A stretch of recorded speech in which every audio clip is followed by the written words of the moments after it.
Le vere da pozzo veneziane sono un elemento iconico e silenzioso, gioielli di pietra discreti nella loro insostituibile presenza al centro delle corti, della città e delle isole. Sono migliaia e costituiscono la testimonianza più efficace di come nei secoli Venezia, città sull'acqua ma senza acqua, sia riuscita, grazie all'ingegno e alla capacità di adattamento dei suoi abitanti, a mettere a punto un sistema di approvvigionamento idrico capace di non far disperdere nemmeno una goccia.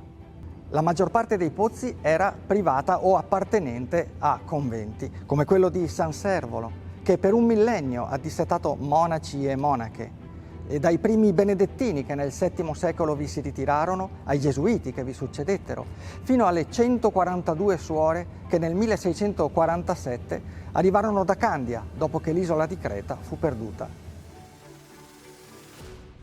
All'inizio del Settecento San Servolo viene adibita a ospedale per diventare progressivamente centro di cura per le malattie mentali.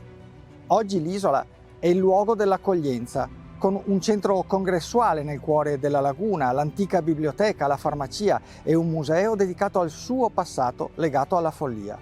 Tutto immerso in uno dei parchi più grandi della città e delle isole.